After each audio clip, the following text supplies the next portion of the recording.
ويكون معي يوسف بن تاشفي. أيها الأمير، يعز على يوسف مفارقة سبتة بعد أن بلغها. لقد كانت سبتة عصية عليه، أما الآن فهي بين يدي أهل الغي. أما وقد مكن الله لنا فيها فلم تعد بعيدة عنه حيث يشاء. أكون أيها الأمير حيث توجهني، فما وجهتنا إلا لما فيه خيرنا ونصرة الإسلام. حسنا، نسير غدا بإذن الله تعالى.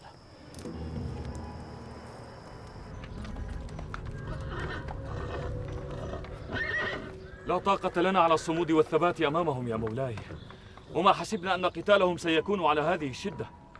إن استمرت هذه المواجهة أخشى أن نهلك الجند دون التمكن من قرطبة. لا جدوى من المكابرة يا مولاي، فلنأمر بالانسحاب وإنقاذ ما يمكن إنقاذه من الأنفس.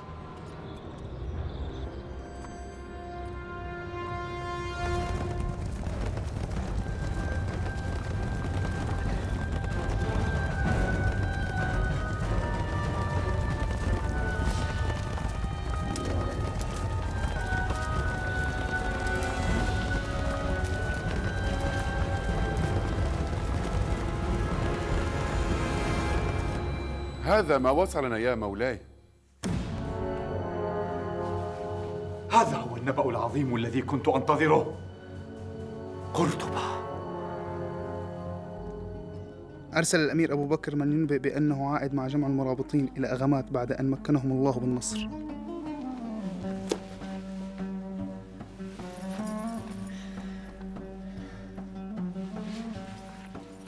ما حسبت أن ابن ذنون يقبل الهزيمة هكذا ويأمر جيشه بالانسحاب إلى طليطلة.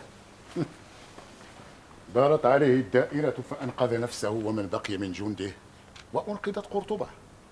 الفضل للمعتمد بن عباد وقادته وجيشه. مولاي عبد الملك يعز علي أن يخرج إليهم وهو محمول ليشكرهم عما بذلوه من أجل قرطبة، لكن علته لا تمكنه. أخرج أنا إلى خلف بن نجاح ومحمد بن مرتين، فابقى إلى جواره.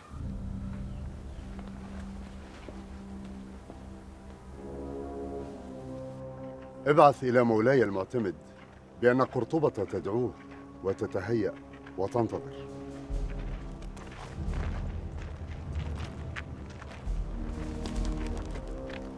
السلام عليكما. وعليك السلام.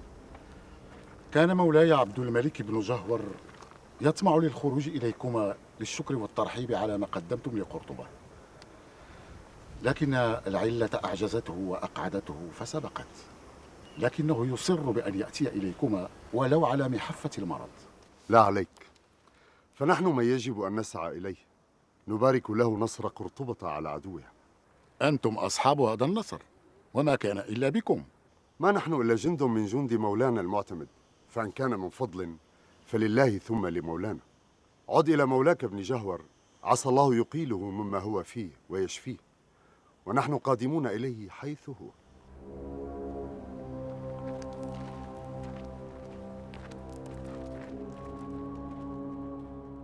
أشفق على الملك العجوز المعتل، إنما لابد من تنفيذ الأمر. تعرف مداخل القصر وتعرف قصور وبيوت آل جهور كلهم.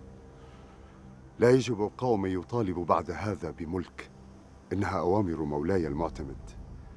خذ عددا كافيا من الجند، تقتحمون قصر آل جهور وتقبضون عليه ومن معه، وتقبضون على كل آل جهور، يحبسون في مكان من قرطبة وتشدد الحراسة عليهم، وتنتظر أوامر مولاي المعتمد فيهم. أمرك سيدي. هل ستبقى في أغمات؟ إلى أن يدعوني الله إلى أمر يخرجني. أي أمر؟ وقد خضعت كل بلاد المغرب واجتمعت إليكم كل قبائله وأهله. ليس الجهاد بالسيف وحده يا زينب، هذه بلاد واسعة، أهلها من قبائل وطوائف وفئات شتى، وقد اجتمعت على كلمة الله، فصار العبء أثقل والعزم أشد على أن نحفظ ما تحقق لنا الدولة. نعم، دولة على أركان الإسلام ودعائم الحق والإيمان. لا عليك يا مولاي، سيأتيان هما إليك يعودانك ويسلمان عليك ويباركان لك. ما الذي يجري؟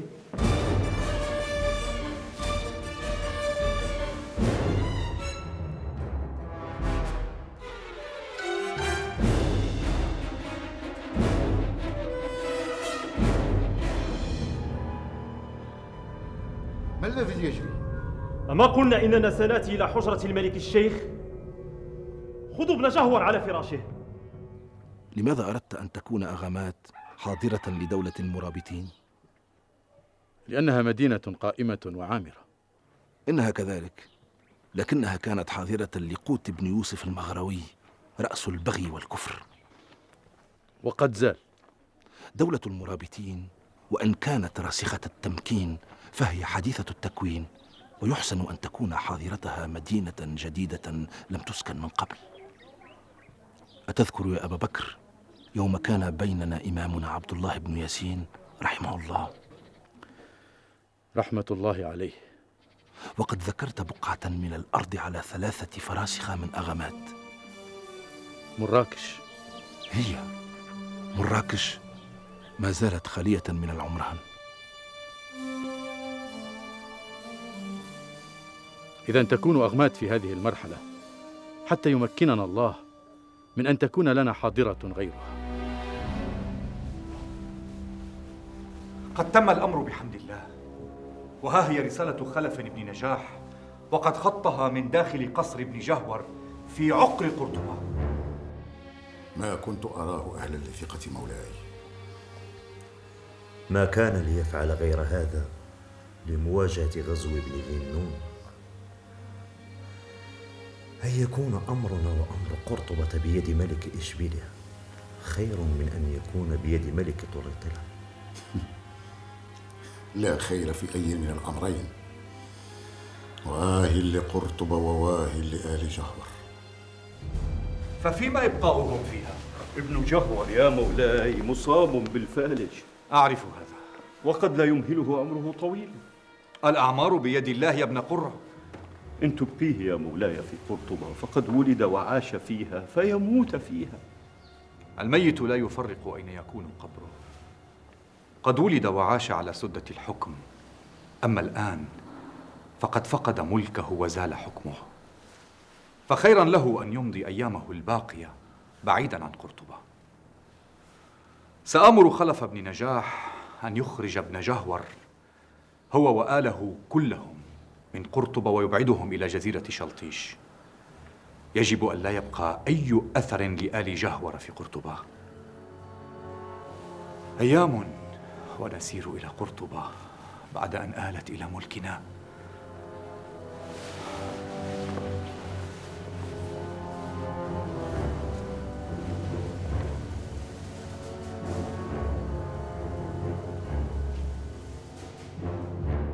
تبقون على ما أنتم عليه حتى يأتينا أمر مولاي المعتمد فيكم. فليس هذا أمر مولاكم، بل هو فعلكم. مولاي عبد الملك بن جهور عليل لا يحتمل ما أوثقتموه عليه. لو أنه وقع بين يدي ابن ذي النون لما أبقى عليه حيا. والله لا أدري من أسوأ من صاحبه، ابن ذي النون أم ابن عباد. ستعاقب على قولك هذا يا ابن السقاء.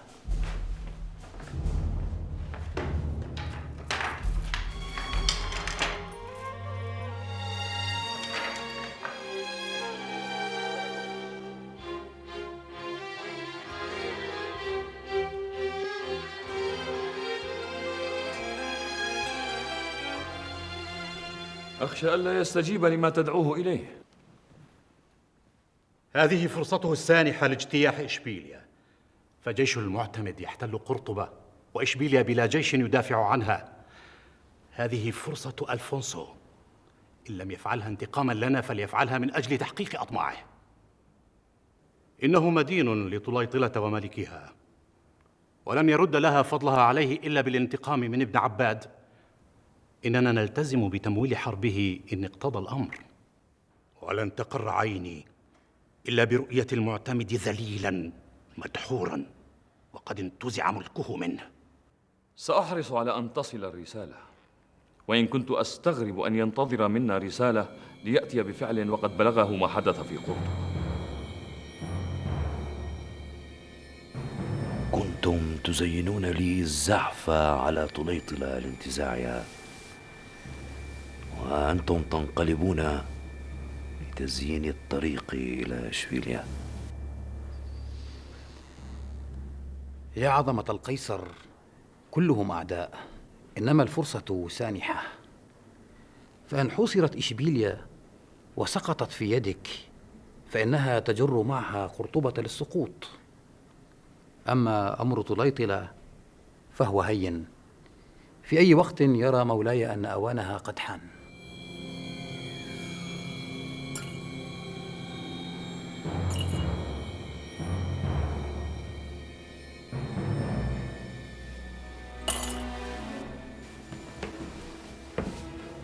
يهيأ لي موكب أسير به إلى قرطبة يليق بإشبيلية وقرطبة كليهما، ويصحبني أبو بكر بن زيد.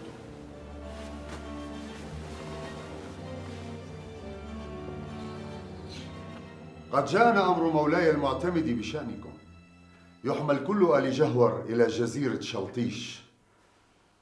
أن ينفى مولاي وأهله خارج قرطبة وهي موطنهم؟ لم تعد موطنهم. أهذا جزاء من يستغيث ويستنجد بابن عباد؟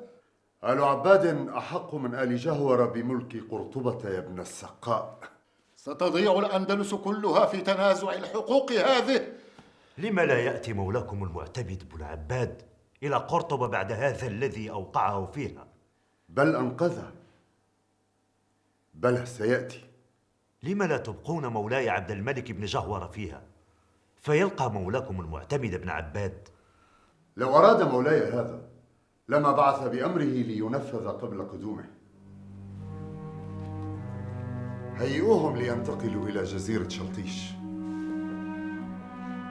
لن أصحبك إلى قرطبة ولن أذهب إليها. أضعها كلها في ملكي وبين يديك فتمنعين؟ لا أدخل قرطبة على هذه الحال، لأنها صارت في ملكك بعد أن خذلت ملكا استنجد بك فخنت ثقته. ويحك يا اعتماد، إن لم يكن في قولي صدقا أصمت كما كنت طوال هذه الأيام. ليس لبني جهور حق في قرطبة، نحن أحق بخلافة الأمويين فيها. ليس كما فعلت، استنجد بك ابن جهور ففعلت به ما كان سيفعل به عدوه. قل لي إن وقع عليك يوما ما أوقعته بغيرك. كفى! لماذا أمرت بنفي ابن جهور بعيدا عن قرطبة قبل أن تصل إليها؟ خير له ولآله أن يكونوا بعيدين عن قرطبة. أحقا تفكر بما هو خير له؟ أم أنك لا تحتمل أن تواجه الملك العجوز العليل بعد أن أوقعت به؟ أهل قرطبة كارهون له.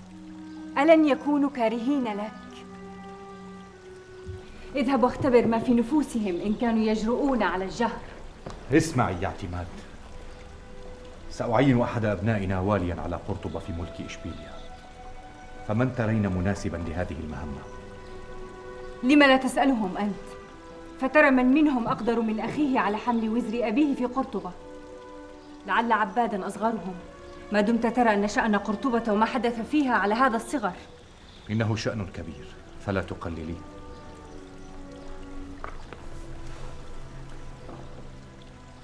سأمكث هنا، أما أنت فسر إلى قرطبة للاحتفاء بنصرك هذا.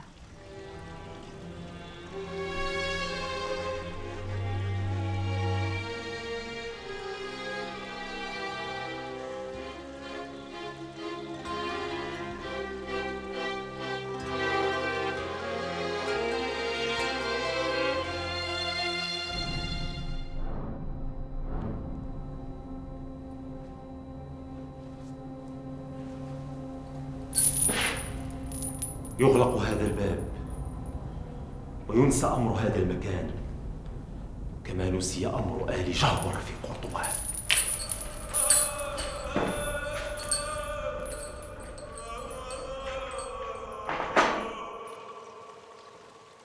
قل لي يا ابن زيتون، أتراك متشوقا للذهاب إلى قرطبة؟ أتشوق إلى أي مكان يكرمني مولاي بأن أكون معه. قرطبة كانت مرتع شباب وحب أبيك أبا الوليد رحمه الله، ومرتع هواه. فيها أينع شعره وتفتح ليملأ عبقه بلاد الأندلس كلها.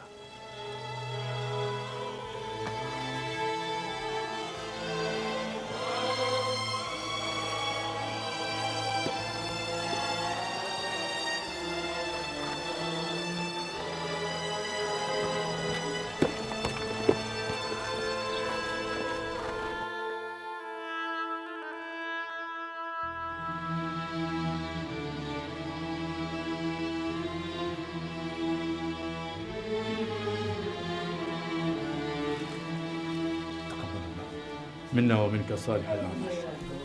يوسف، أريدك في أمر.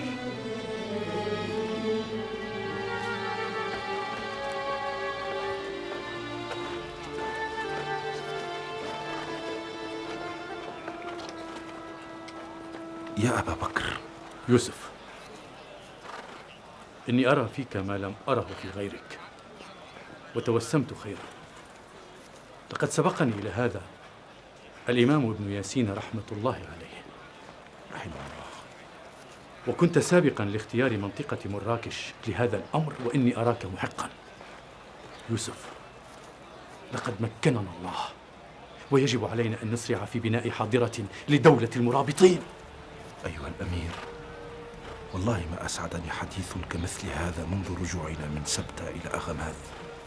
أجل، قد حان الوقت، ويحسن أن نشرع فيما عزمنا عليه. إنها أرض ما سكنت من قبل، ونحتاج لزمن وجهد لأعمارها. السلام عليكم. وعليكم السلام. عائشة، ما الذي أتى بك؟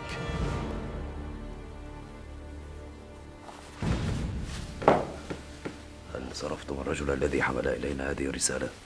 أجل يا سيدي، ما سمحنا له بالدخول عليك.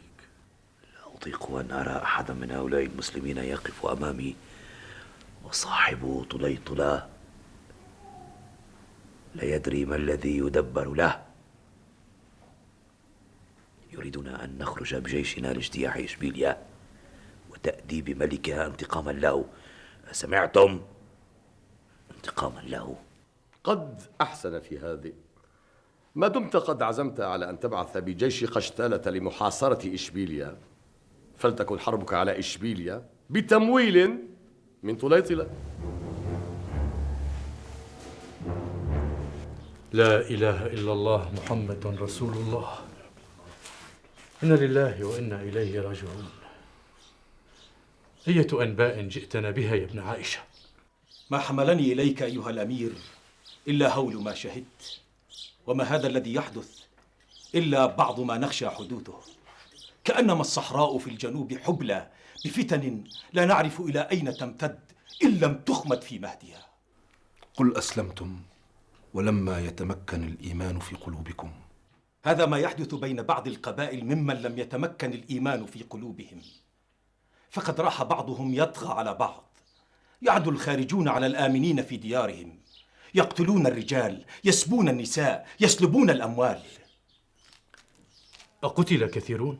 دون قتال، بل بغي وعدوان. أخشى أيها الأمير أن تمتد الفتن. لقد استغلوا خروج مقاتلي المرابطين إلى جهادهم فاشتعلت الفتن.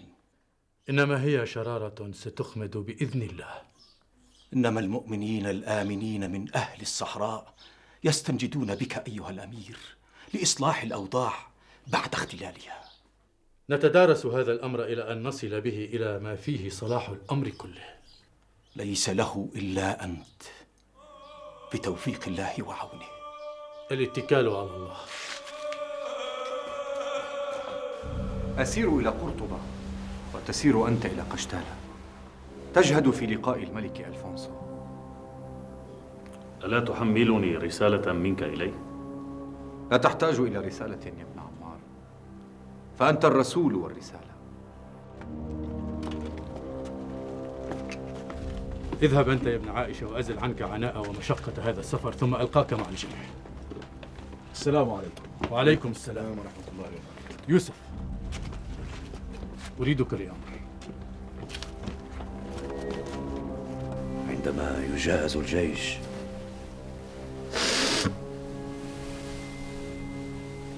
أنا سأقوده. إشبيليا وقرطبة جديرتان بأن أستردهما بنفسي. تابعوا تجهيز الجيش وإعداده. أمرك يا سيدي القيصر.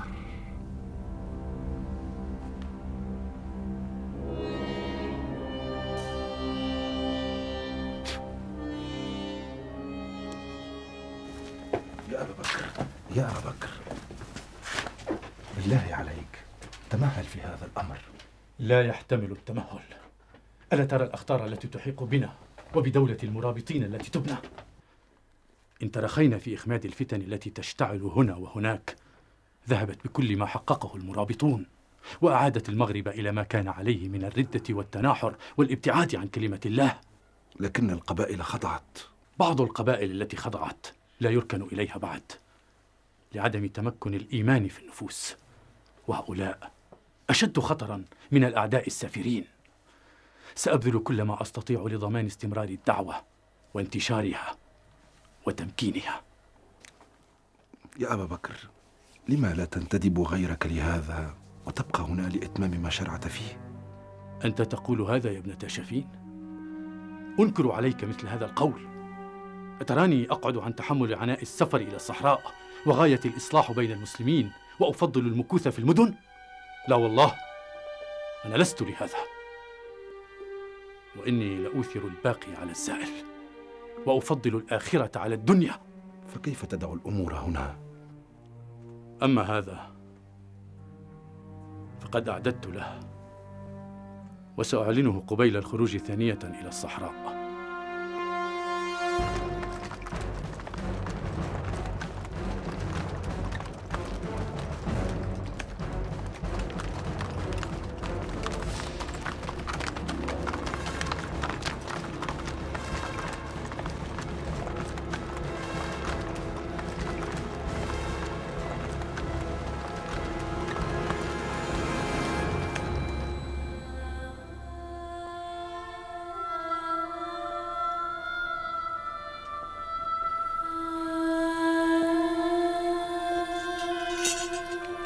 كل من في القصر خرج لوداعه إلا من كان يريدها وراءه.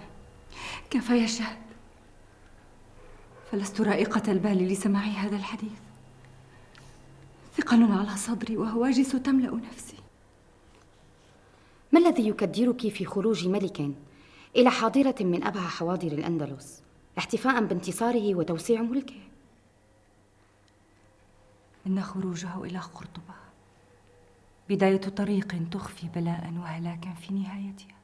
ولكن أقدر صحبتك لي، إنما أريد أن أكون وحدي.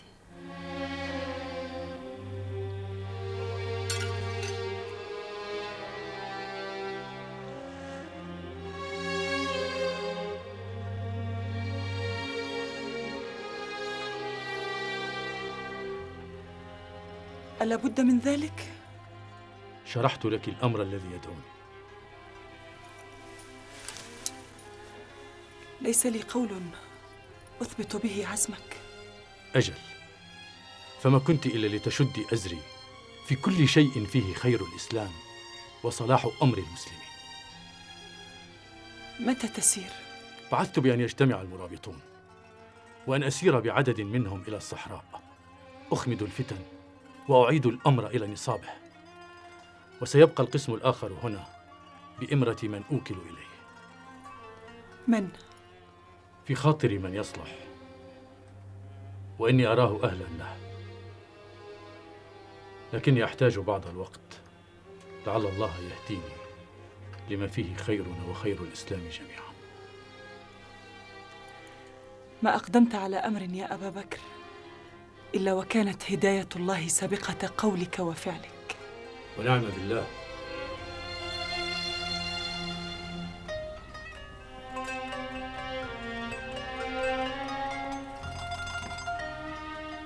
لقد حسم أمره ساعة جئته بالنبأ، فقد تيقنت من عزمه على العودة إلى الصحراء. أما إن كنت تعني أمر المرابطين ومن يخلف فيهم، هذا ما أتساءل فيه. أيجد أبو بكر بن عمر من هو على شاكلته عزما وحزما وصلاحا وورعا وزهدا يوكل إليه هذا الأمر؟ ننتظر ونرى ما يأتي به. قد لا يجد هذا في أغمات، بل حيث يلتقي جمع المرابطين من كل الأرجاء.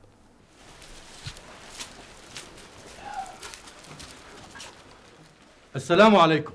وعليكم السلام ورحمة الله. أيها الأمير، طلبت منا الاجتماع في بيت الله، أرجو أن يكون منك ما يرضي الله. هل رأيتم مني غير هذا؟ لا والله. وإذا أراد الله لي أن أفارقكم؟ ماذا تقول أيها الأمير؟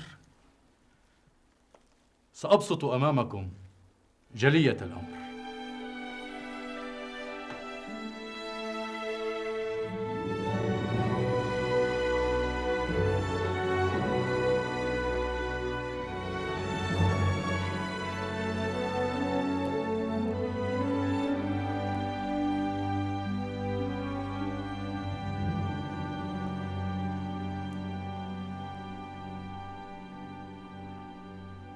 مولاي، منذ أن أغمدنا السيوف واستقر الأمر وأخرجنا آل جهور من قرطبة إلى جزيرة شلطيش كما أمرت، وقرطبة كلها تنتظر إطلالتك عليها، وهي تنضم إلى أختها إشبيليا في ظل ملكك الميمون. تجيد الكلام مثل ما تجيد القتال يا ابن نجاح. أريدك أن تجمع أعيان وشيوخ قرطبة لآخذ البيعة منهم، ولن أطيل المكوث، فسأرجع بعد هذا إلى إشبيليا. ولمن تدع أمر قرطبة يا مولاي؟ تدبرت الأمر وأطلعكم عليه في حينه. بسطت أمامكم الحالة التي نحن فيها والأخطار التي نواجه، وأرجو أن تعينونني عليها. وجدت أن سداد الرأي يدعوني إلى الخروج إلى الصحراء برهط منكم ومن إخوانكم المرابطين، نتابع فيها الجهاد في سبيل الله وإصلاح الأمر. أما هنا وفي بقية ديار المغرب فقد ألهمني الله سبحانه وعزز اختياري بهديه أن أستخلف فيكم من عرفتم فيه وما أعرفه عمق إيمانه وثبات دينه وشجاعته وعزمه وزهده ونجدته، وأرجو الله أن يعينه على الحكم فيكم وأن يسدد الرأي في شؤونكم. إنني أستخلف فيكم أخاكم يوسف بن تاشفين.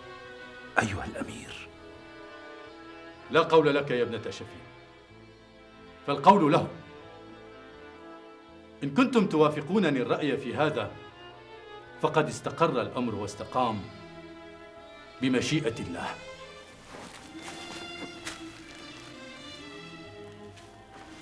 بارك الله فيكم، وأرجو الله أن يعينني على أن أكون خيرا لكم ولقرطبة ممن كان قبلنا في هذا المكان. يا مولاي، حين بلغني نبأ انتصارك في قرطبة وآل أمرها بحمد الله إليك، قلت شعرا، فهل تأذن لي في أن أعيده عنك على أسماع أعيان قرطبة، فلهم حق في سماعه بعد هذه البيعة المباركة. قل يا ابن زيدون. هل للملوك بشأو الأصيد البطل هيهات جاءتكم مهدية الدول، حظيت قرطبة الحسناء إذ منعت من جاء يخطبها بالبيض والأسل، وكم غدت عاطلا حتى عرضت لها فأصبحت في صور الحلي والحلل. عرس الملوك لنا في قصرها عرم، كل الملوك به في مأتم الوجل. أيها الأمير، لا تقل شيئا يا ابن تاشفين، ما عاد لك قول في هذا، وقد أجمع عليك القوم وإنك الأمير. لا، ليس بوجودك يا قرة العين. لن يطول وجودي هنا إنما هناك حديث أحدثك فيه على انفراد، بعد أن أحدث من له الشأن الأول فيه. وما هو؟ أما قلت لك بعد أن أحدث غيرك فيه؟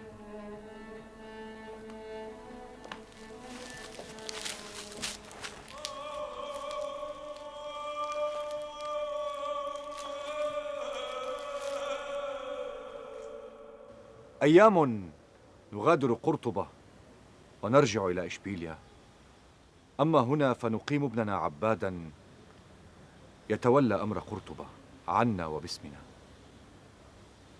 أدرك أن عبادا هو الأصغر بين أبنائي، صغير السن وقليل التجربة، إلا أنه سيكون رمزا لملك آل عباد في قرطبة، ويبقى معه ابن مارتين وإلى جانبه ييسر ويسير له الأمر. أرجو أن يقدرني الله على أن أكون محل ثقة مولاي الملك المعتمد وسيدي الأمير عباد بن المعتمد. أما القائد خلف فيرجع معنا، فقد أبلى خير البلاء في قرطبة. هذا ما جاءك به رسولك من الملك ألفونسو يا مولاي، تبلغ رسالتك وما بعث برد عليها، فماذا تراه يدبر؟ لا أحسبه ينكر فضلنا عليه وما قدمنا له. إن فعل أعدنا تجهيز جيشنا وإعداده لمعاودة الكرة على قرطبة. لن يهدأ لي بال وقرطبة في يد ابن عباد وفي ملك يمينه. أرى أن نتمهل وننتظر ما يكون من أهل قرطبة تحت حكم آل عباد، فأهل قرطبة يا مولاي كثيرو التذمر من حكامهم وكثيرو الفتن أيضا، فإن تمهلنا وصرفنا جهدنا لإثارة الفتن داخل قرطبة على آل عباد ثم يكون الغزو لظفرنا بها يا مولاي. هذا ما أكده لي قادة الجيش، اكتمل إعداده وتجهيزه للمسير حتى ترى أن الوقت قد حان. سيد القيصر، رسول من إشبيليا يطلب المثول أمامك. إشبيليا؟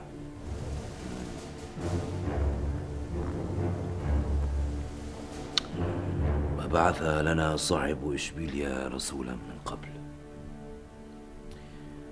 كان الأجدر به أن يبعث لأبينا. من هذا الرسول؟ ذكر أن اسمه أبو بكر بن عمار، وإنه وزير المعتمد بن عباد. قد أحس هذا المعتمد بما نعد له ولملكه فأطلق إلينا هذا الرسول. أتعرفون هذا الرجل؟ أعرف عنه يا سيدي أنه أخلص خلصاء المعتمد مذ كان أميرا، وإنه شاعر. شاعر؟ ما يهمني، يرسل إلينا الشعراء، أدخله ولكن بعد أن نفرغ مما نحن فيه. أوكلت إليك أمر قرطبة إلى أن أبعث بالأمير عباد، فأحسن سياسة الأمر فيها. لن تجد مني يا مولاي إلا ما يرضيك، وما فيه خير قرطبة وأهلها يا ابن مارتين.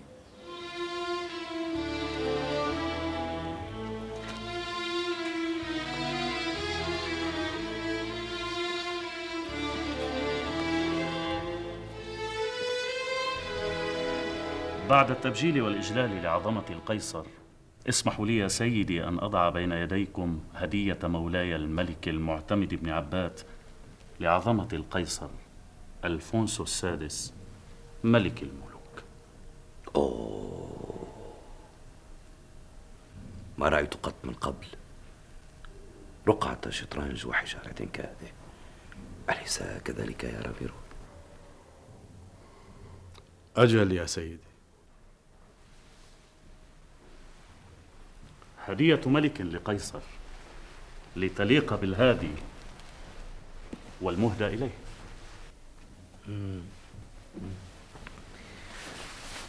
أيجيد مولاك لعب الشطرنج؟ ولا يغلب، أقصد أنه لم يغلب فيه من قبل. وقد علم مولاي الملك المعتمد بشغف سيد القيصر بلعب الشطرنج فبعث به،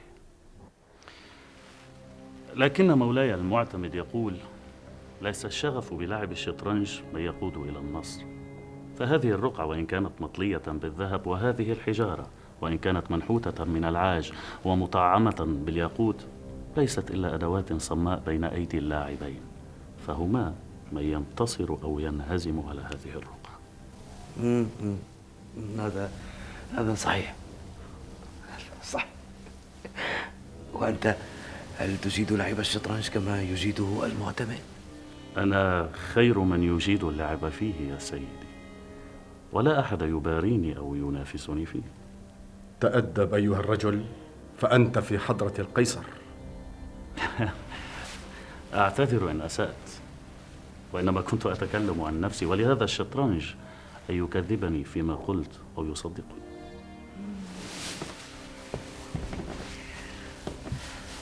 خذوه ليرتاح ليلته وأتوني به غدا.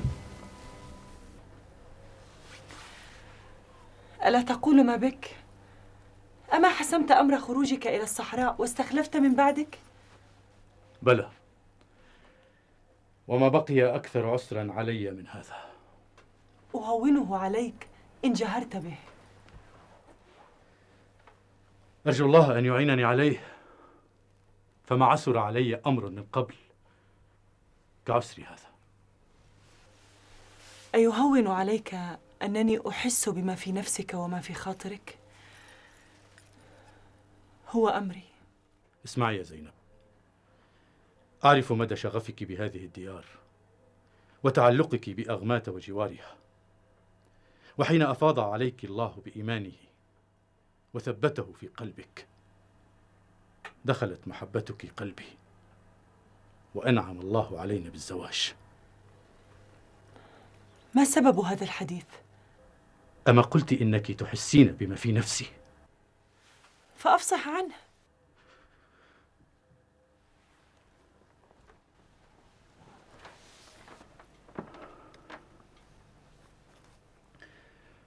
ليس ما في نفسي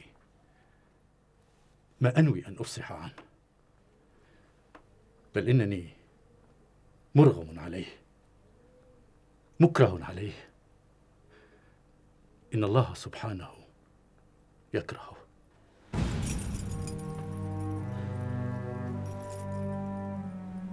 الطلاق؟ زينب، أنت امرأة ذات حسن وجمال، وقد ألفت العيش بين الحواضر والمدن. أما أنا فقد أراد الله لي أن أخرج عائدا إلى الصحراء مع قسوتها وشظف العيش فيها. قد خبرتها معك من قبل ورضيت لأن نفسك رضية. أما هذه المرة فلا أدري إن كنت سأرجع منها إن خرجت إليها. ما يجري في الصحراء من فتن يدعوني إلى الجهاد، وألا أستقر في مكان. قد يبلغ بي الأمر إلى التوغل في أفريقيا بعد المغرب، وإلى مواقع مجهولة منها، حيث يدعوني الجهاد أنا ومن معي من إخواني المرابطين.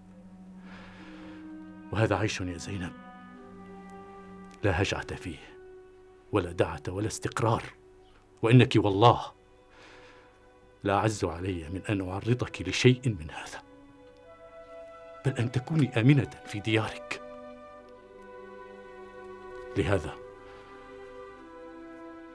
أجد لزاما علي بما أحل الله لنا ولو على كره منه سبحانه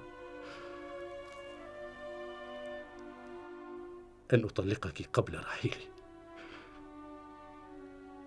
وأجعل أمرك بيدك.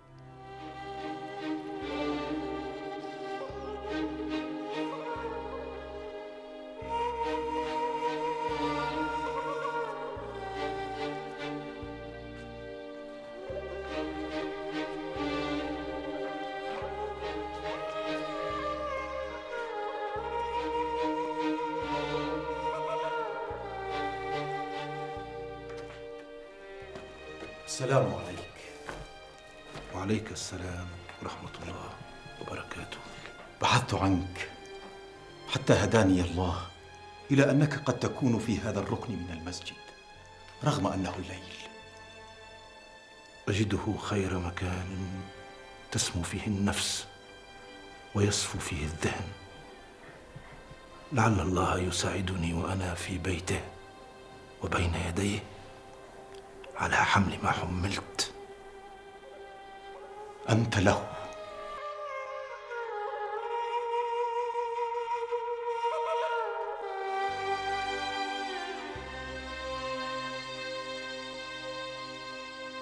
ابقى يا زينب،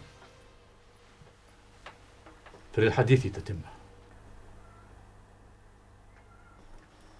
ماذا ترين بيوسف بن تاشفين؟ لما تسألني؟ أقول بعد أن أسمع قولك فيه. عرفت عنه أنه من خيرة رجال المرابطين. إنه كذلك والله. وما بعد هذا القول؟ إن كان لك أن تسمعي مشورتي بما لك من الإعزاز في نفسي، فإن انقضت عدتك بعد طلاقنا ورحيلي، ثم تقدم إليك ابن تاشفين خاطبا. هل فتحت ابن تاشفين بهذا؟ أيعقل يا زينب؟ أكنت أفاتحه قبل أن أحدثك بالأمر؟ ماذا تقولين؟ اسمع يا أبا بكر، قد قلت إنني امرأة ذات حسن وجمال. إني لذلك لا أقلل من نعمة الحسن والجمال التي أعطاني إياها الله، إنما أعطاني الله ما هو فوق هذا. إنني امرأة مؤمنة ذات تقى وعفاف. إنك والله كما تصفين. فإن أراد الله لنا الطلاق لا أبقى في الديار بلا زوج. إنها سنة الله في خلقه، وإلى أن يكون ذلك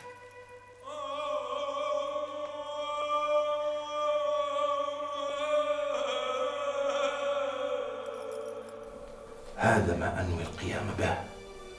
سأحكم قبضتي على هذه الديار بمن فيها من البرغواتيين والزناتيين، فإن استقر الأمر تثبيتا وتمكينا بعون الله انصرفت إلى أعمار مدينة مراكش. إني أرى خيرا من هذا الذي تنويه. ألا تقوم لتهجع بقية هذا الليل؟ لا، سأبقى حتى الفجر أقضي حق الله علي، وبعد الصلاة ألقى الأمير أبا بكر فانصرف. السلام عليك. وعليك السلام.